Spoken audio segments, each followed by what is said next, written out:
Assalamualaikum warahmatullahi wabarakatuh.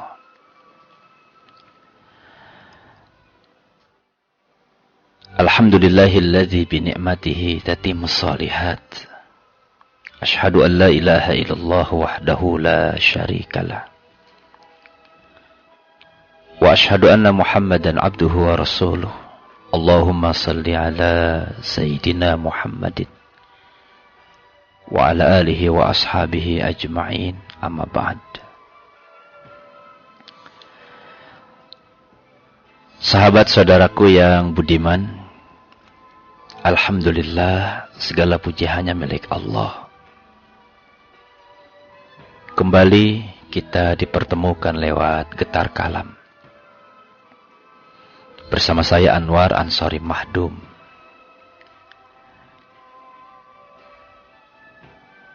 Sahabat, semoga Anda selalu dalam kebaikan. Siapapun yang mendengarkan Getar Kalam malam ini,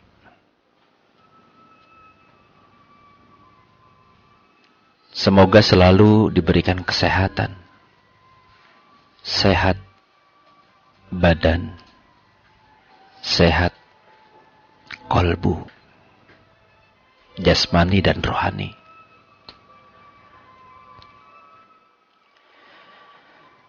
Dan marilah kita selalu berusaha untuk memperbaiki keadaan kita.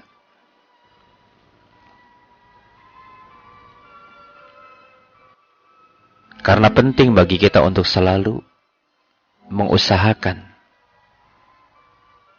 agar setiap pergantian waktu, setiap pergantian hari, kita menjadi lebih baik.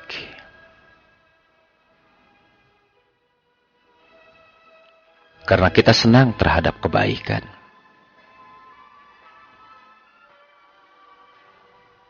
Dan orang lain pun senang terhadap kebaikan kita.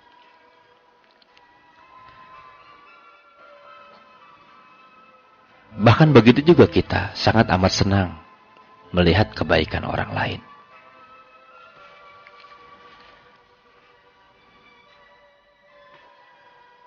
Sahabat, setiap hari saat kita melangkahkan kaki kita meninggalkan banyak kesan sekaligus banyak pesan. Ada kesan yang baik yang kita tinggalkan. Ada kesan yang buruk yang mungkin dilihat orang lain keburukan kita.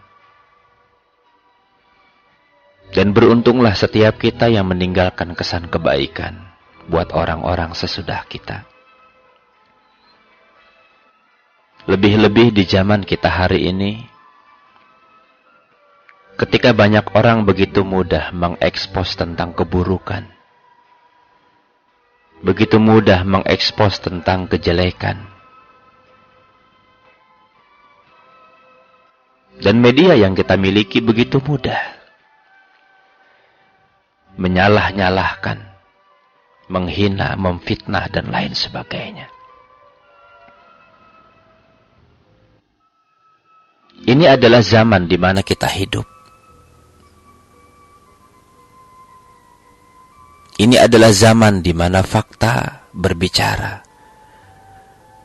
bahwa begitu mudahnya kita saling menyalahkan satu sama lain. Padahal kita tahu bahwa kita sendiri tidak suka ketika disalahkan orang lain. Begitu juga orang tidak akan pernah mungkin suka ketika kita salahkan. Lebih-lebih kita belum tabayun, belum melakukan cek and recheck tentang apa yang kita miliki, apa yang kita dapati, apa yang kita nilai. Oleh karena itu sahabat saudaraku, ada pesan moral malam ini bagaimana kita tetap menjaga kebersamaan, bagaimana kita tetap menjaga persatuan, bagaimana kita tetap menjaga ukhuwah. Jujur, kita hidup tidak akan pernah bisa berdiri sendiri, dan kita memerlukan orang lain. Diri kita, pribadi kita, sesungguhnya adalah bagian yang tidak terpisahkan dari masyarakat, tempat di mana kita tinggal. Yang tidak terpisahkan dari bangsa itu sendiri, tempat di mana kita terlahir.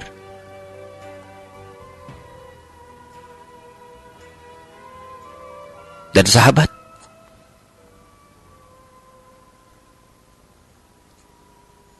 semua orang yang ada di sekitar kita sesungguhnya sangat berjasa dalam kehidupan kita. Lebih-lebih orang-orang yang telah memberikan kontribusi yang begitu besar dalam diri kita. Orang tua misalnya, kakak adik yang ada di rumah kita, sahabat-sahabat, rekan. Mereka sangat kita butuhkan dalam hidup ini. Dan mereka juga membutuhkan kita. Sepintar apapun orang tidak akan pernah punya kemampuan berjalan sendiri. Sekaya apapun orang tidak akan pernah bisa hidup sendiri, kecuali pasti membutuhkan orang lain. Paling tidak kita membutuhkan pengakuan ketika seseorang itu kaya, membutuhkan pengakuan ketika seseorang itu pintar, membutuhkan pengakuan ketika seseorang itu populer.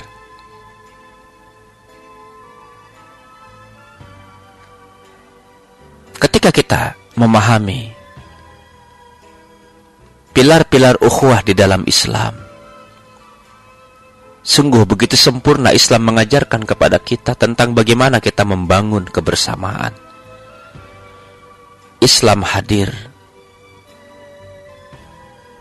memperkuat pilar-pilar ukhuwah di antara kita,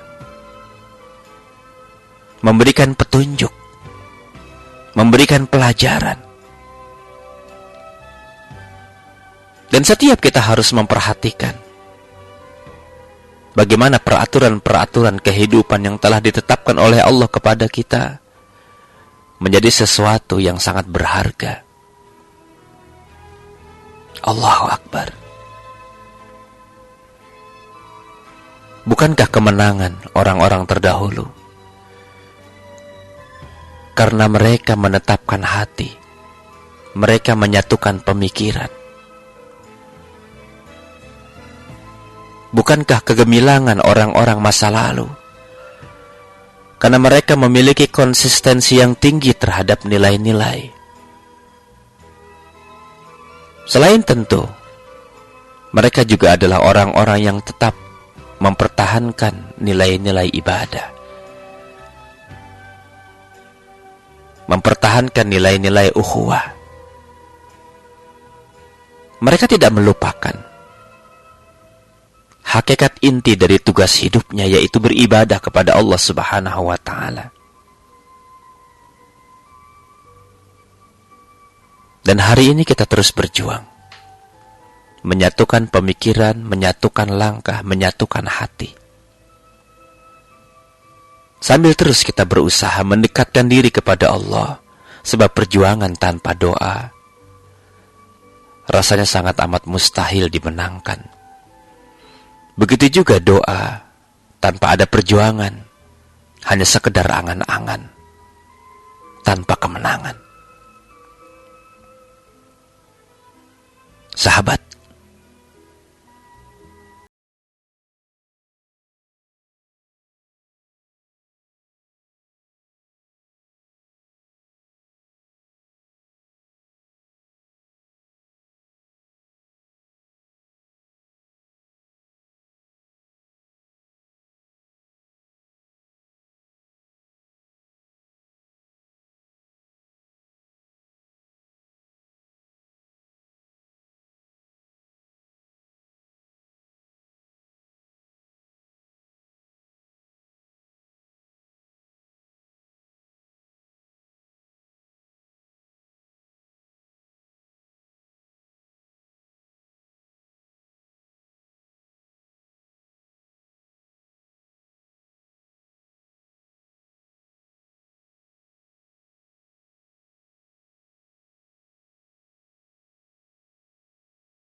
saat kita memohonkan kebaikan, pada saat kita memohon petunjuk kepada Allah, kita tidak mengkhususkan untuk diri kita sendiri.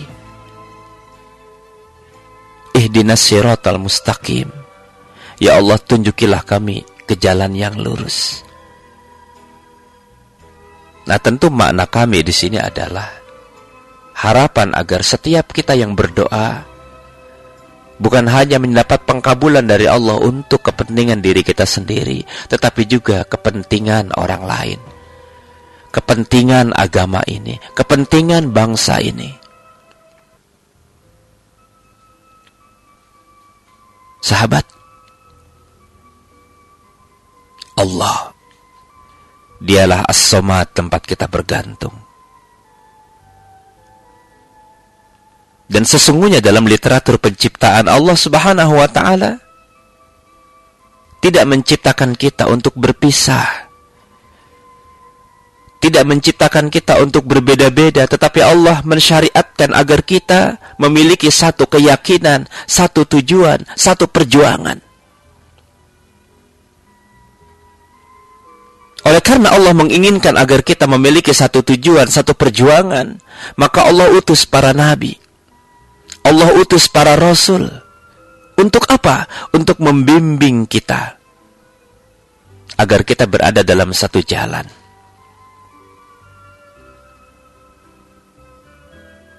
Dan sungguh sahabat, dari awal ketika ketetapan akidah itu dimunculkan, dari awal ketika Allah mengutus para nabi,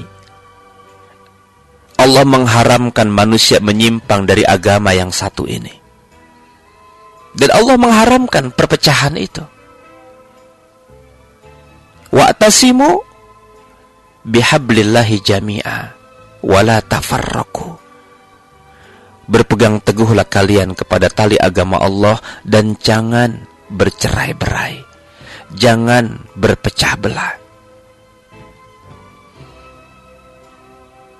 Ini adalah tujuan kenapa Allah mengutus para nabi, agar mereka menyampaikan risalah. Hanya Allah sajalah yang menjadi tujuan manusia diciptakan. Hanya kepadanya kita memohon pertolongan, dan hanya kepadanya lah kita beribadah kepada Allah.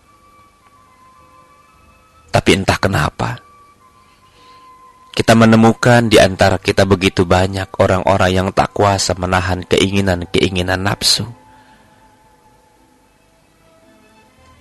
Tekanan nafsu begitu kuat, begitu menggoda, mendorong setiap kita untuk melupakan pesan yang sangat mulia ini. Sahabat, apa yang terjadi hari ini? Perpecahan di tubuh umat manusia, lebih khusus perpecahan di tubuh umat Islam, tak terelakkan. Bukan karena ketidaksempurnaan Islam mengajarkan persatuan, bukan karena ketidaksempurnaan Al-Quran menyampaikan pesan-pesan kebersamaan, bukan karena ketidaksempurnaan ajaran Rasulullah kepada kita, tetapi nafsu duniawi telah membawa manusia kepada nilai-nilai kesombongan, keangkuhan, egoisme, sifat anania yang muncul kemudian ketika seseorang sudah merasakan indahnya kehidupan dengan pangkat dan jabatan, ketika seseorang sangat amat takut kehilangan dunianya, apapun kadang terlihat begitu mudah untuk dikorbankan, hatta itu adalah keyakinan dan kepercayaannya sendiri. Dan lihat bagaimana sekarang orang-orang munafikun begitu nampak ke permukaan. Mereka mencari celah agar terselamatkan dunianya. Mereka mencari ruang agar mendapatkan kesempatan hidupnya. Bukan karena mereka menginginkan perubahan menjadi lebih baik, tapi karena mereka memang mencari dunia. Apa yang terjadi? Dan kenapa itu bisa terjadi? Hawa nafsu. Sahabat,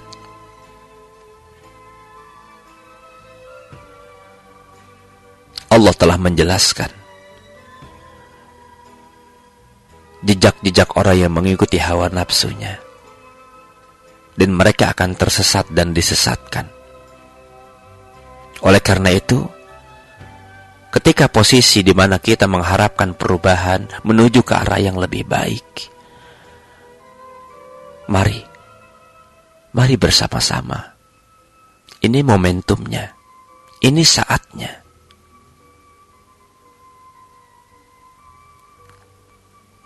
Kalau perubahan itu terkait dengan masalah politik,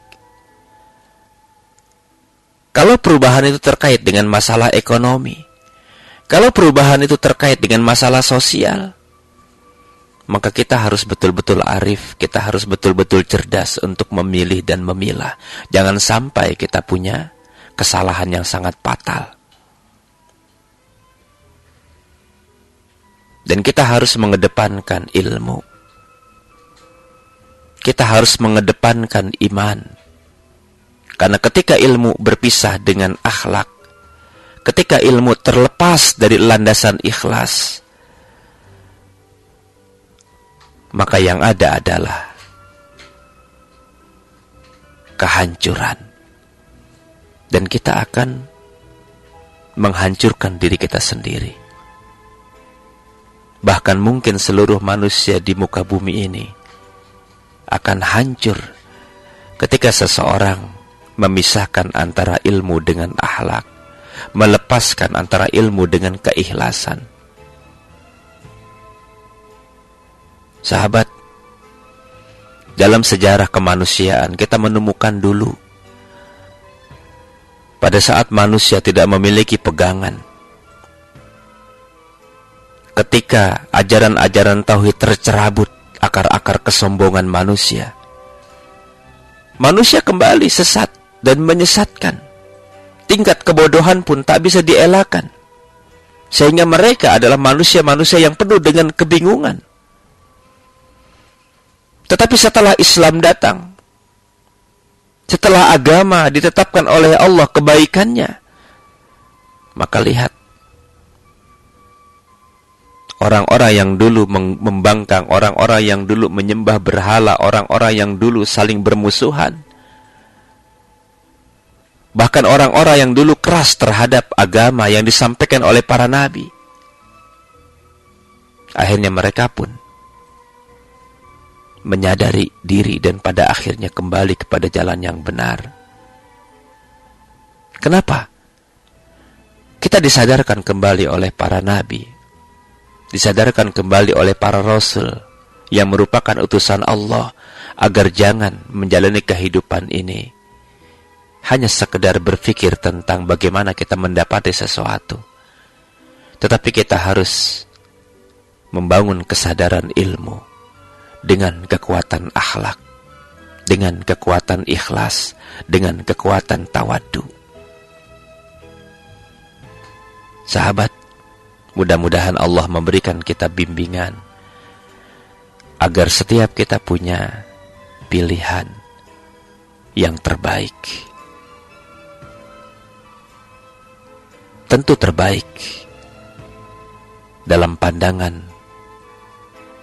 manusia dan juga dalam pandangan Allah Subhanahu wa taala.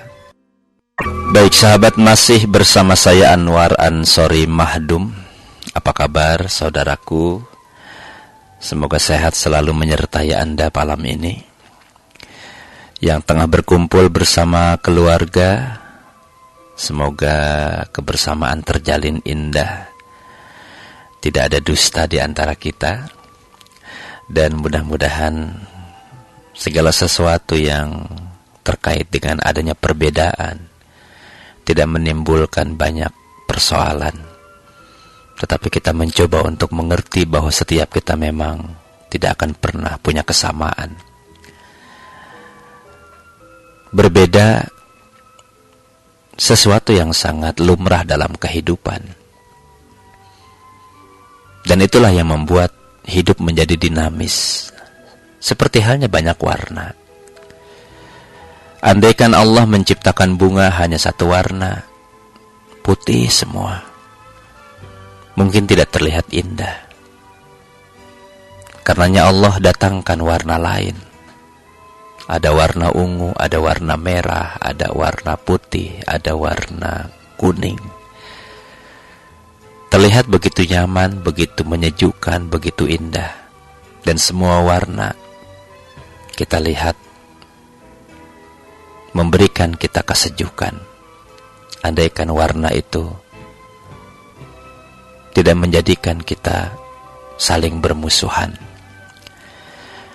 Tetapi tetap yang namanya kehati-hatian dalam warna harus juga kita perhatikan. Banyak bunga yang berwarna baik, yang berwarna bagus, yang berwarna indah. Tapi kadang-kadang dia berduri. Indah tetapi berduri. Dan sering membuat orang terluka. Sahabat, di sekitar kita banyak orang yang nampak begitu terlihat baik. Tetapi kadang-kadang sesungguhnya dia menohok dari belakang. Dan begitulah realitas kekinian yang diperlihatkan oleh orang-orang munafik. Karenanya Rasulullah SAW memohon perlindungan kepada Allah dari orang-orang yang munafik ini. Inna akhwafa ma akhafu alaikum ba'di munafikun alimul lisan. Rawahu At-Tabrani. Sesungguhnya perkara yang lebih aku khawatirkan terhadap kamu, ya, sepeninggal saya, kata Nabi, ialah orang-orang munafik yang licin bicaranya. Jika bicara luar biasa, begitu paham keadaan. Ketika dikritik tentang orang-orang yang disukainya, dia membela mati-matian. Itulah karakter orang munafik. Dan orang seperti ini banyak di semua keadaan, di sekeliling kita. Maaf, sahabat, teman, apalagi di dunia politik, di dunia sosial, di dunia kemasyarakatan. Siapa itu orang munafik? Orang yang lain di hati, lain di mulut. Ya, pandai berbicara tetapi realitasnya tidak ada. Dan terhadap orang ini, ya kita harus waspada, kita harus hati-hati. Makanya Rasulullah mengkhawatirkan sepeninggal Rasulullah nanti orang-orang munafik itu akan muncul, mengaku cinta, tetapi ternyata tidak sesuai dengan apa yang dikatakan. Sahabat, munafik itu salah satu hati yang rusak, hati yang kotor. Siapapun mereka yang memiliki sifat dan karakter ini, maka tidak ada manfaat ilmu baginya. Hati yang rusak membuat ilmu menjadi senjata yang menghancurkan. Nah sahabat, para ulama mereka sangat tersinggung dengan orang-orang yang memiliki pengetahuan, memiliki pemahaman, memiliki ilmu. Tapi ilmu itu tidak memberikan manfaat untuk diri dan orang lain. Dan Allah Subhanahu wa ta'ala telah memperingatkan kepada orang-orang mereka yang berilmu, kepada orang-orang yang hanya sekedar pandai berbicara,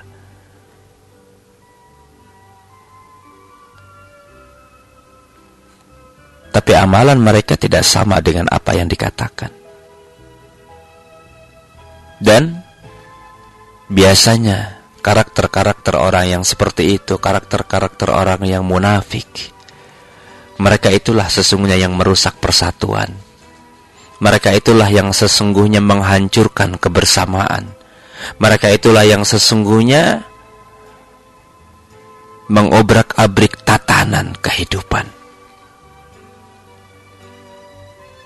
maka berhati-hati terhadap orang-orang yang seperti itu di sekitar kita.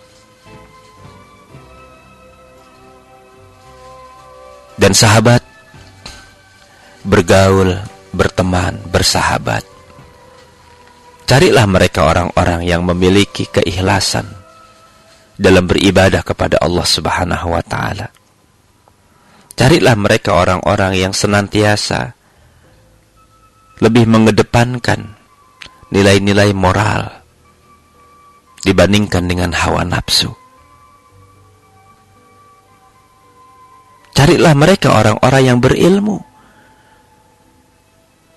tetapi memberikan manfaat dari ilmunya itu.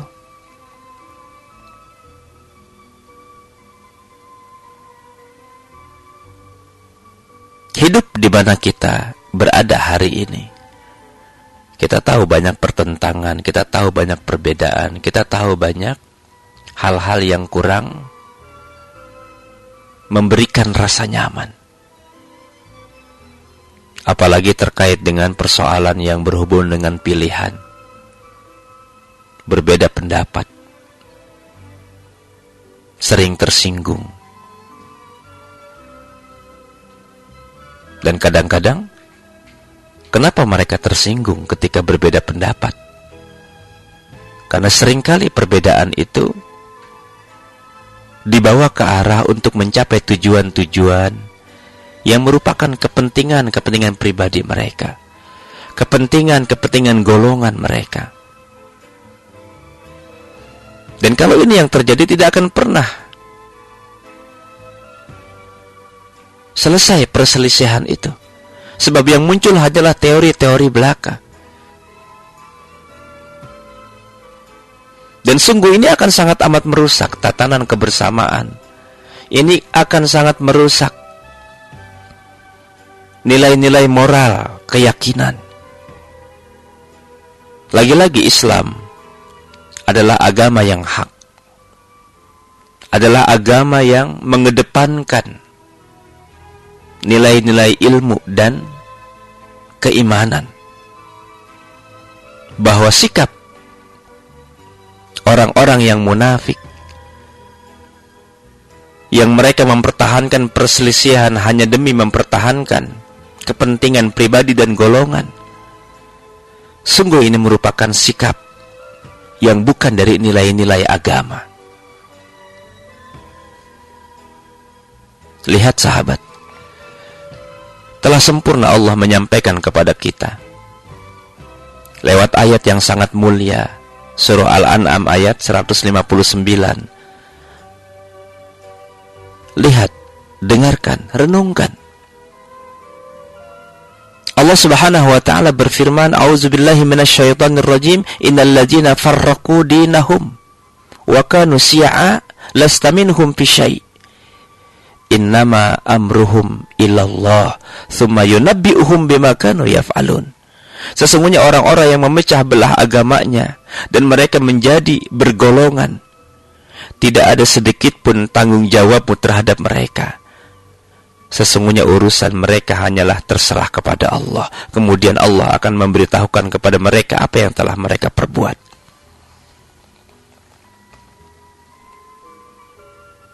Memecah agama,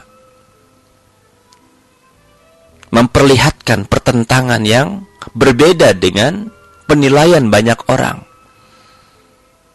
dengan tujuan hanya untuk mencari kekuasaan, tujuan hanya untuk mencari kekayaan, tujuan hanya untuk mencari popularitas.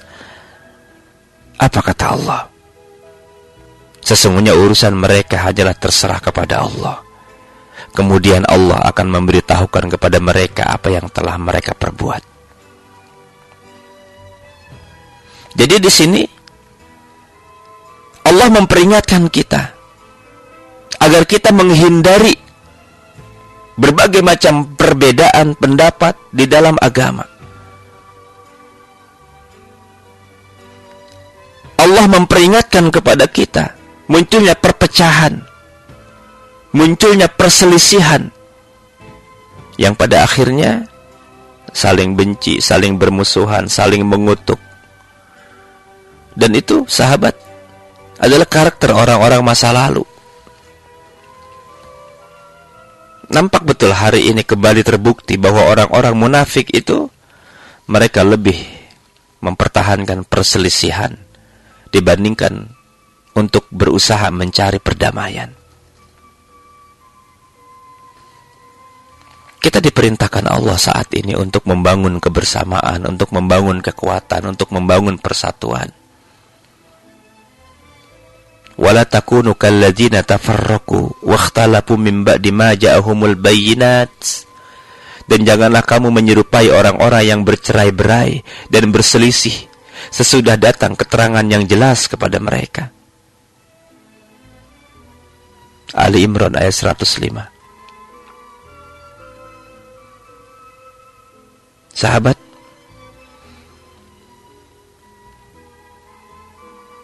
kita disatukan dalam sebuah konsep inna hadhihi ummatukum ummatan wahidah. Kita ini umat yang satu. Dan kita tahu bahwa unsur yang paling penting dalam membina persatuan, dalam membina kekompakan, dalam membina kebersamaan umat kita ini, bagaimana kita meningkatkan ketinggian akhlak, sehingga dalam pergaulan, dalam kebersamaan, dalam persahabatan, perasaan hati yang lembut selalu kita tampilkan. Dan kita harus berpandangan luas. Untuk apa? Agar kita dapat menanggapi berbagai masalah kehidupan yang berkembang dalam lingkungan kita. Sungguh sahabat, begitu mudah kadang-kadang masyarakat kita tersulut emosi, tersulut dendam. Tidak adanya penghargaan antara satu dengan yang lainnya. Contoh kasus yang baru saja kita alami, bagaimana masyarakat sudah tidak lagi merasa khawatir, takut terhadap aparat dan lain sebagainya. Ini menandakan bahwa persatuan di dalam hati-hati kita sudah tercerabut akarnya. Kenapa? Karena semuanya didominasi oleh keinginan nafsu. Semuanya didominasi oleh keinginan duniawi. Padahal akar dari semua persoalan yang kita hadapi ini adalah persatuan.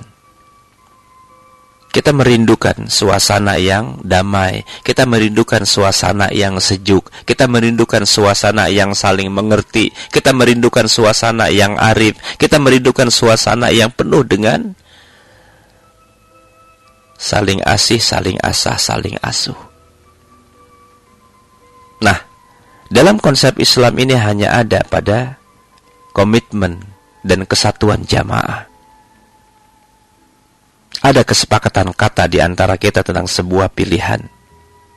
Dan ini adalah pondasi yang harus kita pertahankan. Kekalnya sebuah bangsa, kekalnya sebuah nilai kebersamaan, hanya ada di dalam kesatuan jamaah ini. Dan kesatuan jamaah kita terikat dalam bingkai tauhid. Kalimat tauhid merupakan kunci pembuka pintu Islam. Tauhidul kalimah, yakni kesatuan kata. Ini merupakan jaminan yang pertama. Ini merupakan jaminan yang utama. Agar kelak nanti kita berhadapan dengan Allah, kita bisa mempertanggungjawabkan di hadapannya. Sahabat, semoga Allah menyatukan hati-hati kita dalam iman, dalam Islam.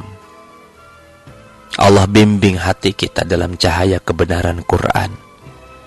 Dan Allah bimbing jiwa-jiwa kita dalam cahaya kebenaran sunnah Rasulullah Muhammad sallallahu alaihi wasallam. Baik sahabat, masih bersama saya Anwar Ansori Mahdum. Apa kabar saudaraku? Senang sekali menyapa Anda malam ini. Para orang tua, para ibu, bapak, Juga tak lupa saya ingin menyaparkan sahabat Getar Kalam. Semoga Allah selalu melimpahkan karunia kebaikan buat Anda semua. Ya sahabat, berbicara tentang persatuan, ini membutuhkan pemikiran yang cukup matang. Dan sesungguhnya kita umat Islam ini telah diberikan oleh Allah kemuliaan, telah diberikan oleh Rasulullah contoh dan tauladan. Kalau kita memahami esensi ibadah, kita memahami filosofis berbagai macam ibadah, kita menemukan satu pelajaran yang sangat berarti bahwa nilai kebersamaan itu sesungguhnya sangat luar biasa. Ya, karena dalam Islam itu kan ada ibadah yang memang dianjurkan untuk bersama dilakukan. Dan kita tahu bahwa ibadah dalam Islam, walaupun hakikatnya sama, bentuknya sama, ya kadang-kadang pahalanya berbeda-beda. Contoh ketika kita sholat sendiri dengan sholat secara berjamaah, ya, kita sholat subuh, sholat zuhur, sama dari dulu hingga hari ini tetap tidak berubah. Subuh 2 rakaat, zuhur 4 rakaat, ya. Tapi kalau kita laksanakan sendiri, maka pahalanya hanya 2 atau 4 rakaat itu saja. Tetapi ketika kita melaksanakan sholat secara berjamaah, maka Allah akan melipat gandakan pahala sholat kita itu, ya, sampai 25 atau lebih kalau kita laksanakan secara bersama-sama. Nah, ini satu pelajaran, satu nilai bahwa begitu pentingnya kita membangun kebersamaan, begitu pentingnya kita memperkuat jamaah. Ya, ada hidup saling bantu, saling mencintai, gotong royong. Ya, bahasa gotong royong ini sekarang sudah tidak lagi populer. Padahal dulu di zaman kita kecil, ya insya Allah masih ingat, sikap gotong royong ini merupakan nilai-nilai yang sangat kuat. Ya, membangun rumah. Dulu itu masyarakat bersama-sama membantu, mendirikan. Ya, tapi sekarang sifat gotong royong itu sudah mulai hilang. Arti gotong royong itu adalah bergabung bersama-sama untuk membangun sebuah kekuatan. Dan ketika kita umat Islam ini punya kemampuan bergotong royong, ya, apalagi dalam memenangkan sebuah pertarungan besar, tidak ada yang terpisah, tidak ada yang berbeda, satu tujuan demi kemaslahatan umat ini, subhanallah, maka tidak akan pernah bisa dikalahkan.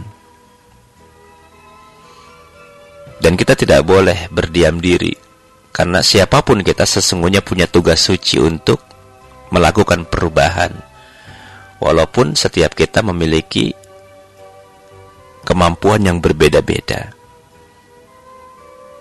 Jangan kita hidup menyendiri, tidak mau melihat keadaan, tidak ingin mengomentari keadaan.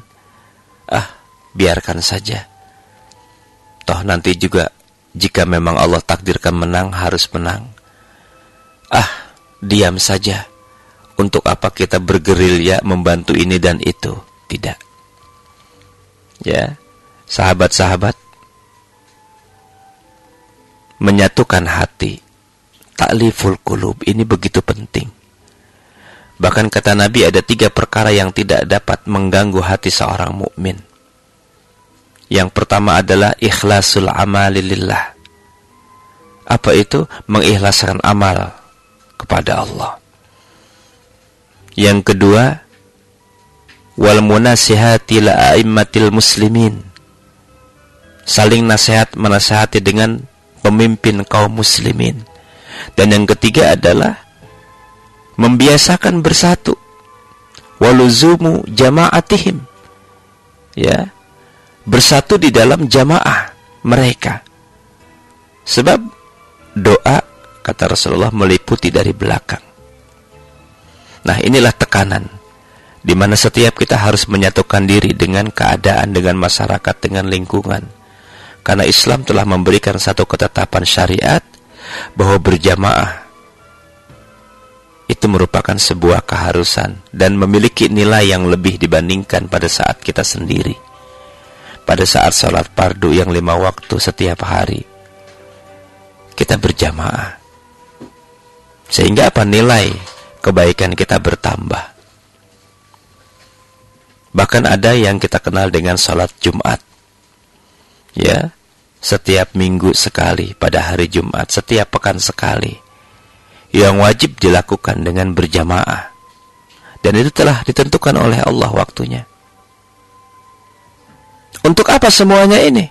Bukan hanya semata untuk memperlihatkan bahwa kita banyak, tetapi tujuannya adalah untuk membangun kekuatan, membangun persamaan, membangun persatuan.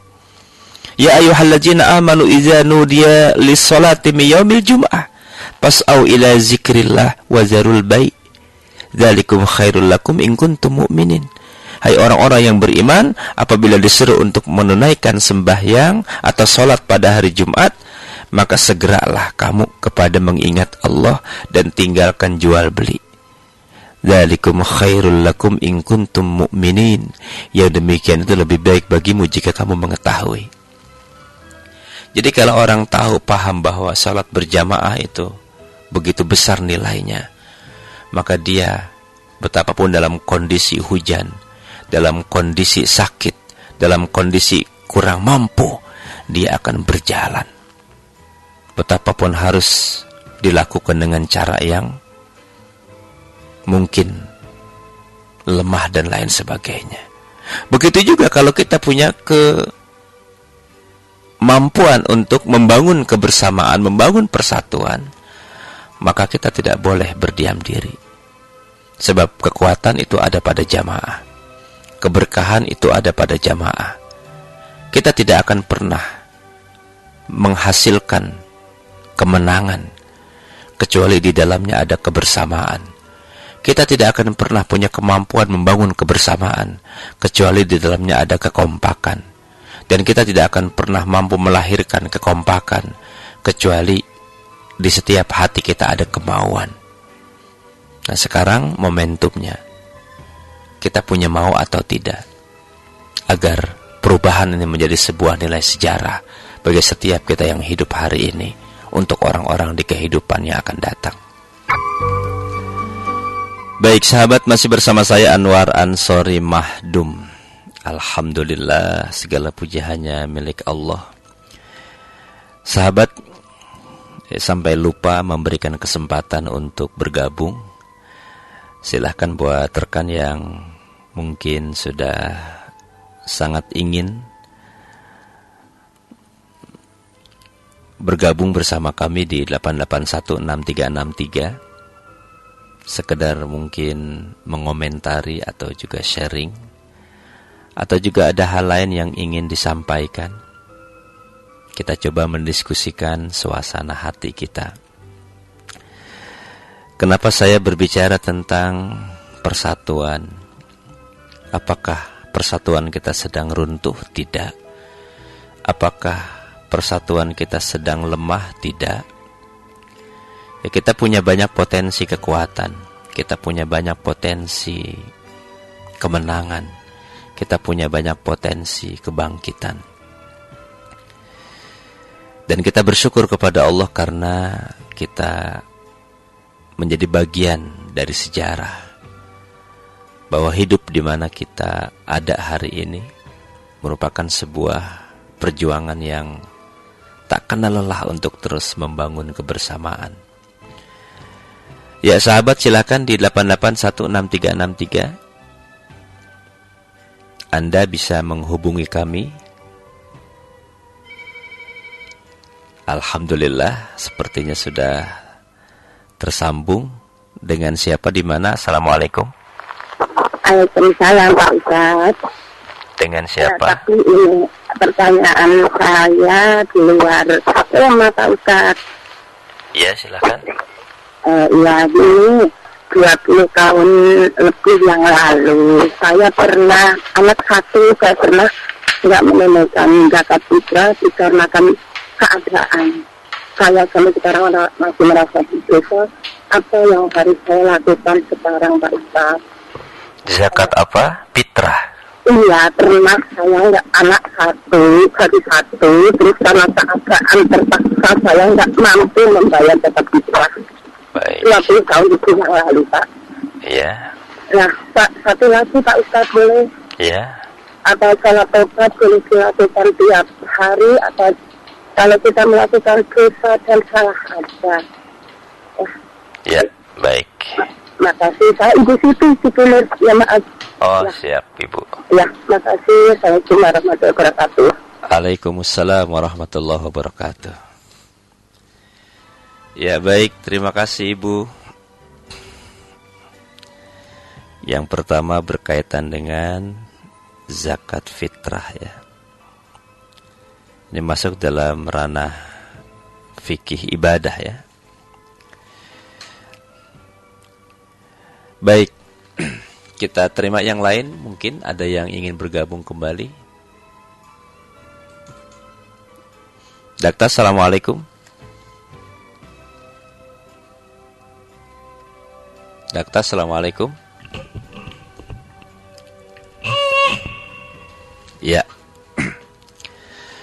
Terima kasih Ibu untuk bertanya, dan ini pertanyaan yang sudah lama pastinya ya, sangat ingin ditanyakan karena kejadiannya sudah 20 tahun yang lalu. Ya, zakat fitrah ya, atau yang dikenal juga dengan zakat fitri. Ini adalah zakat yang ditunaikan berkaitan dengan waktu Idul Fitri. Jadi tidak boleh zakat fitrah itu dibayar di waktu yang lain. Ya. Dan dia dibayar sebelum pelaksanaan ibadah sholat Idul Fitri.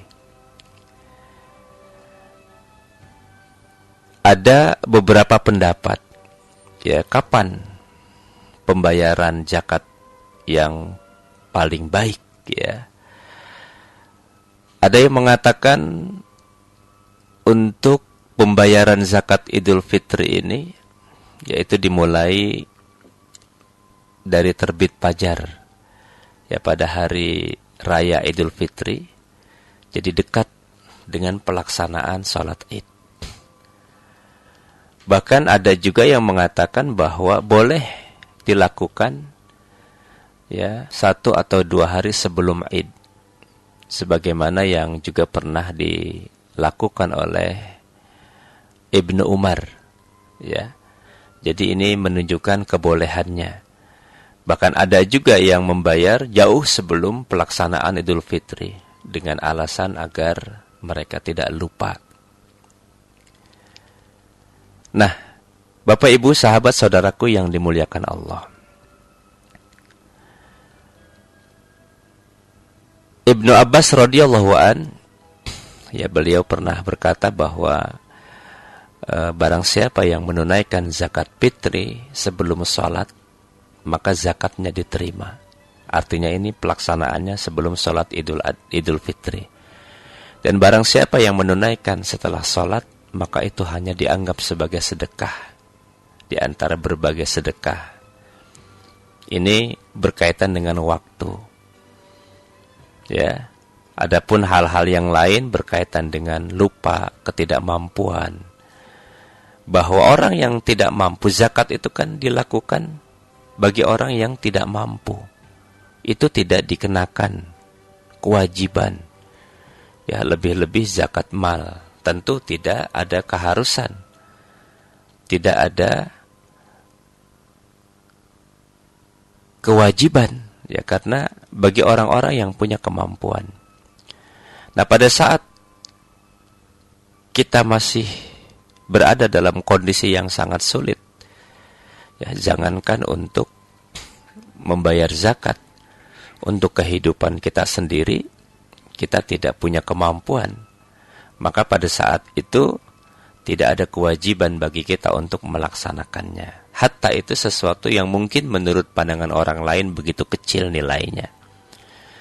Ya, jadi persoalan nilai bukan persoalan kecil dan besarnya sebuah pengeluaran.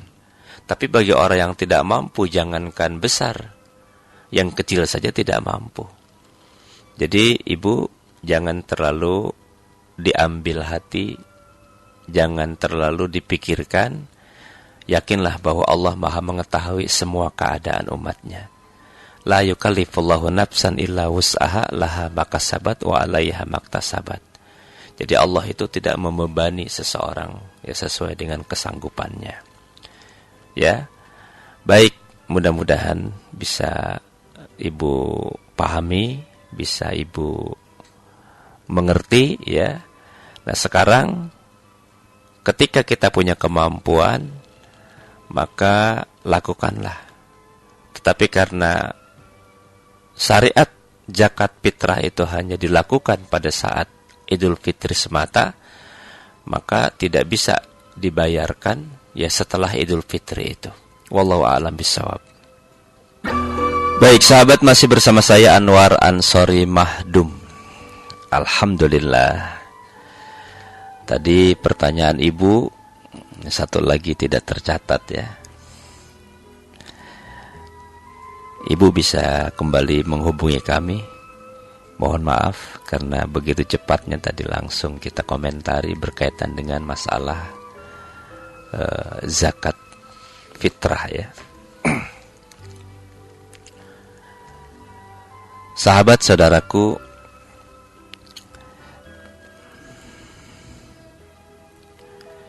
salah satu hal yang sangat mendasar dalam membangun kebersamaan,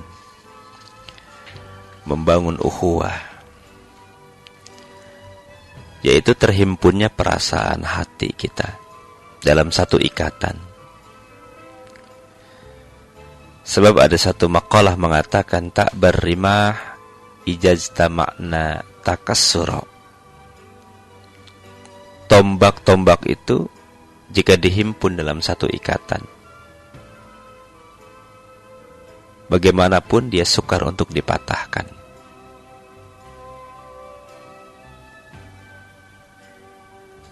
Tetapi apabila terpisah, ya, apabila berserakan, maka dia mudah untuk dipatahkan satu demi satu. Nah, ini memberikan satu pemahaman kepada kita bahwa perpecahan di kalangan umat kita ini itu akan melumpuhkan kekuatan, akan mencerai-beraikan sesuatu yang sudah terikat, akan mematikan semangat sehingga menjadi lemah. Oleh karena itu, Allah Subhanahu wa ta'ala menganjurkan, memerintahkan agar kita menyatukan barisan. Ya, lihat kalau kita pelajari sejarah, ada peperangan yang dipimpin oleh Rasulullah dan menemukan kemenangan yang sangat gemilang. Juga ada peperangan yang dipimpin oleh Rasulullah tetapi kemudian menemukan kekalahan. Salah satu perang yang dipimpin oleh Rasulullah adalah perang Badar. Pada saat itu semangat jihad kaum muslimin begitu luar biasa. Ya, perang Badar. Kemudian ada Perang Uhud. Nah, ini memiliki sejarah yang cukup mengenaskan, ya. Perang Uhud.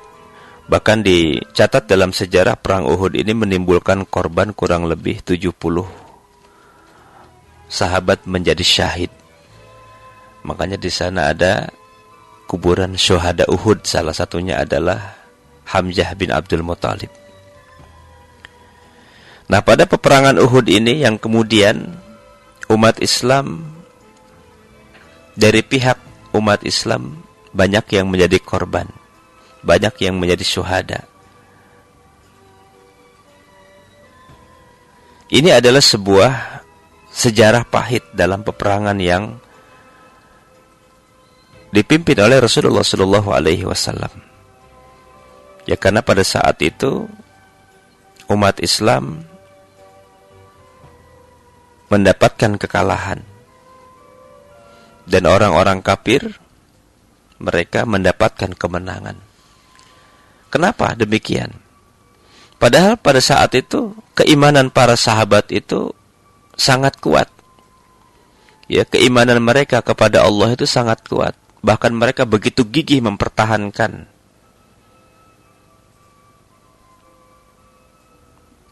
sehingga mereka betul-betul all out di dalam mempertahankan akidah dari serbuan orang-orang kafir pada saat itu.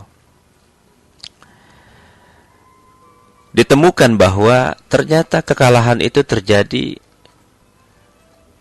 karena kaum muslimin pada waktu itu di perang Uhud tidak tunduk, ya, dengan komando yang langsung dipimpin oleh Rasulullah. Beliau memerintahkan kepada barisan pemanah yang ada di salah satu bukit, ya, kalau sekarang itu dikenal dengan Jabar Rumat, ya, barisan pemanah, agar jangan meninggalkan tempat bertahan. Mereka meninggalkan benteng pertahanan yang strategis dan kemudian mereka tertarik dengan ghanimah. Apa itu ghanimah? Harta rampasan perang. Ya, bahkan mereka saling berebut ghanimah itu. Hingga tanpa disadari kemudian dari arah yang lain orang-orang kafir Quraisy menyerang mereka. Yang kedua, kekalahan di perang Uhud itu karena sebagian sahabat mereka berbantah-bantahan. Mereka berpecah, ya, dalam barisan.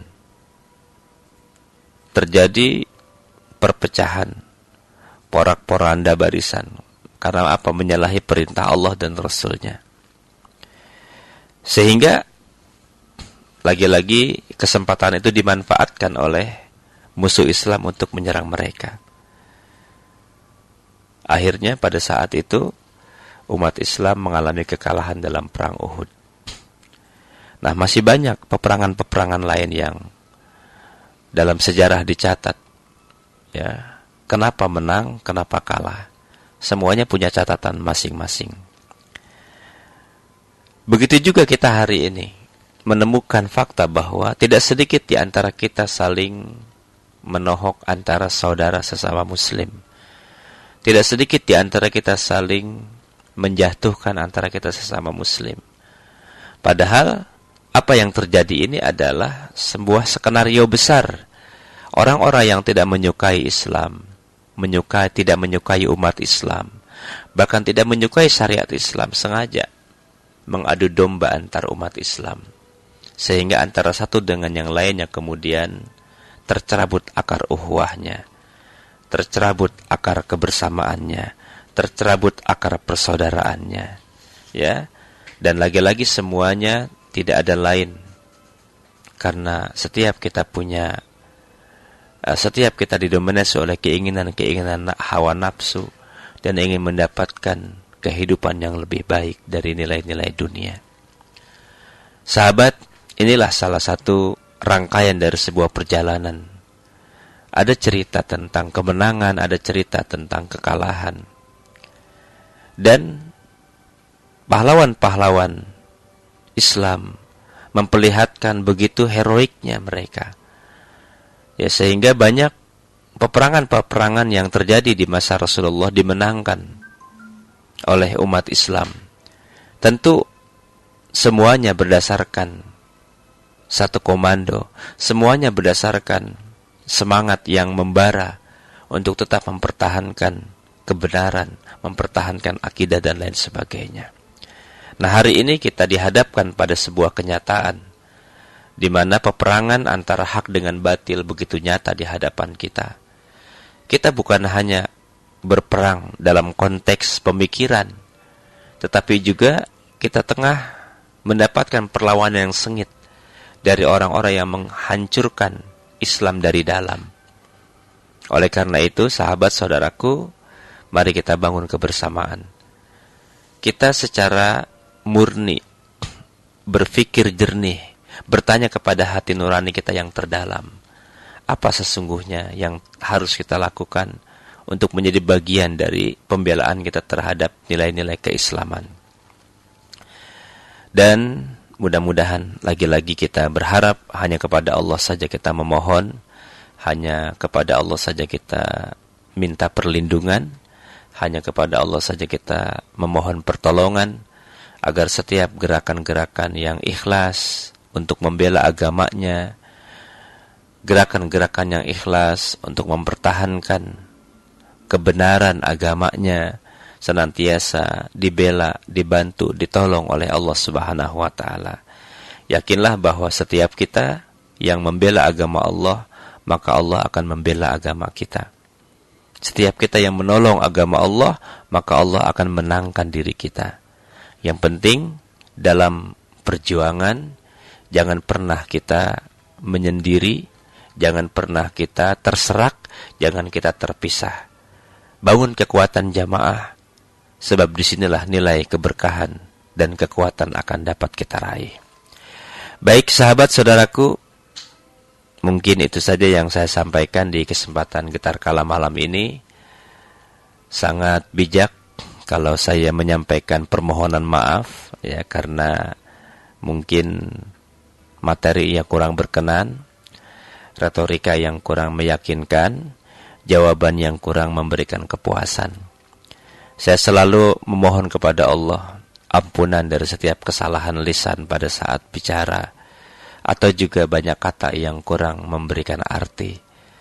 Dan saya berharap memohon juga kepada Allah, semoga Anda yang mendengarkan malam ini selalu berada dalam kebaikan. Allah berkahi rumah tangga kita, Allah berkahi keturunan kita, Allah berkahi rezeki kita, Allah berkahi umur kita. Karena tidak ada satu kebahagiaan yang paling bahagia, yang membahagiakan, ketika rangkaian waktu dengan umur yang panjang Allah berikan, dan umur kita dicatat sebagai amalan-amalan yang terbaik. Subhanaka Allahumma wa bihamdika, asyhadu an la ilaha illa anta astaghfiruka wa atubu ilaik. Demikian sahabat, selamat beristirahat. Mohon maaf atas segala kekurangan. Anwar Ansari Mahdum undur diri. Assalamualaikum warahmatullahi wabarakatuh.